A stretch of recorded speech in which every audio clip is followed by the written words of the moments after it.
Hello guys, welcome to pharma origin 2.0। Guys, CBC testing तो आपने करवाई होगी अपने फैमिली या फ्रेंड्स की। खून जांच जिसको बोलते हैं, कंप्लीट ब्लड काउंट रिपोर्ट घर पे आ जाता है, पर अफसोस आपको पढ़ना नहीं आता।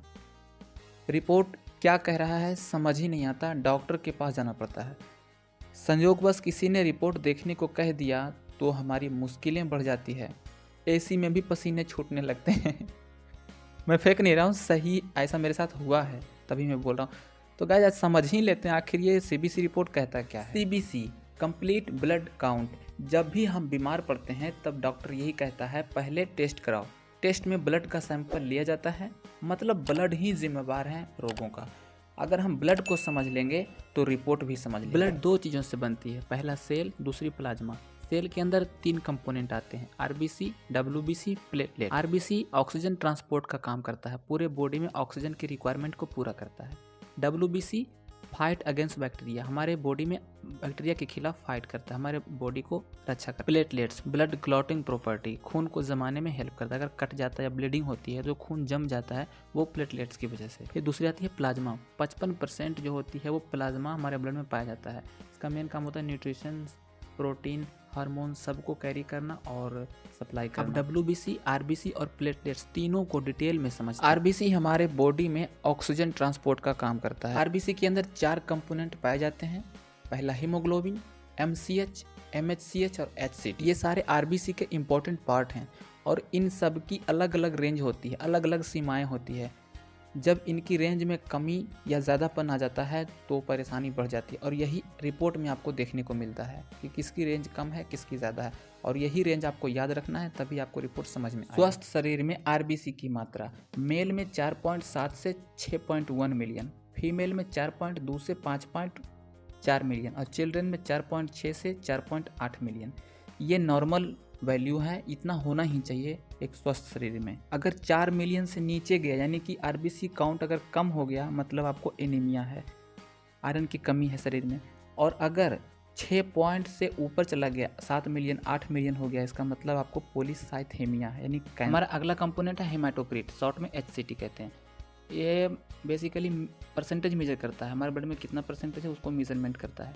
अगर इसकी नॉर्मल रेंज की बात करें तो मेन में 38 से लेकर 48% और वोमेन में 35 से लेकर 44.9%।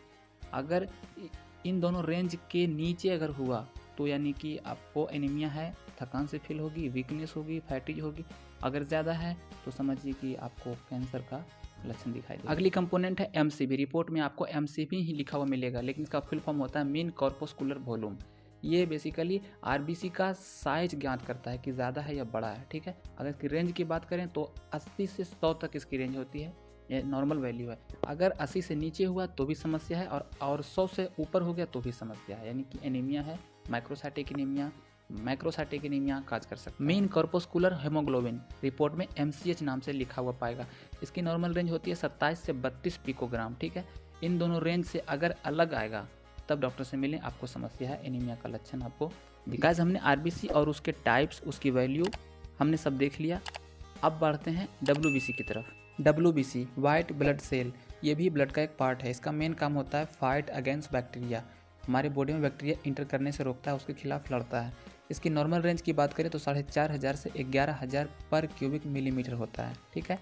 अगर 4,500 से कम आता है रिपोर्ट में तब आपको fever, viral infection, dengue, typhoid, ये सब समस्याएं हो सकती है। और अगर 11,000 से ज़्यादा आए तब रिपोर्ट में, तब infection, pneumonia, urinary tract infection, ये सब समस्याएं हो सकती है। यानी कि अगर डब्ल्यूबीसी की मात्रा बढ़ जाए तो रिपोर्ट में 11,000 से ज़्यादा काउंट आएंगे। डब्ल्यूबीसी के अंदर 4 कंपोनेंट पाए जाते हैं। पहला न्यूट्रोफिल, लिम्फोसाइट, इसिनोफिल, बेसोफिल। अब बात करें न्यूट्रोफिल की तो ये 70% पाया जाता है। पूरे डब्ल्यूबीसी में 70% न्यूट्रोफिल ही होता है। इसका मेन काम होता है बैक्टीरिया के अगेंस्ट फाइट कर। अगर रिपोर्ट में 70% से कम न्यूट्रोफिल दिखे, इसका मतलब बैक्टीरियल इन्फेक्शन है, आपको फीवर, टाइफाइड या फिर निमोनिया। न्यूट्रोफिल 40% से भी कम होने पे typhoid, TB, bone marrow, cancer वगैरह सिम्टम हो सकते हैं। लिम्फोसाइट, इसकी नॉर्मल वैल्यू 20% से 30% तक होती है।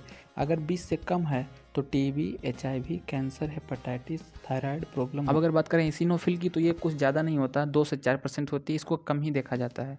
अगर 4% से ज़्यादा होगा तो आपको एलर्जी, अस्थमा या ब्लड में दिक्कत आएगी। अगर कम होगा तो भी दिक्कत आएगी, यानी कि 2 और 4% के बीच में एसिनोफिल होना चाहिए। तो आपने WBC, RBC दोनों के रेंज और टाइप्स आपने देख लिए और समझ भी लिए हैं। अब लास्ट बचता है प्लेटलेट्स। अब इसके बारे में जानते हैं। प्लेटलेट्स ब्लड का ऐसा कंपोनेंट है जो ब्लड को क्लॉटिंग करने की प्रॉपर्टी रखता है, खून को थक्का करने में काम करता है ये प्लेटलेट्स। इसकी नॉर्मल रेंज होती है 1.5 लाख से लेके 4.5 लाख। अगर रिपोर्ट में 1.5 लाख से कम है मतलब समस्या है, malaria, dengue, typhoid, chicken pox, small pox जैसी बीमारियां आपको दिख सकती है। और अगर 4.5 लाख से ज़्यादा है रिपोर्ट में, इसका मतलब हेमरेज हो जाना या इंजरी हो जाना या तो गाइस मैंने RBC उसके टाइप्स और WBC उसके टाइप्स और प्लेटलेट करीब करीब सबको मैंने कवर कर दिया, उसकी रेंज आपको बता दिया। अब आपका काम है सबको याद रखना।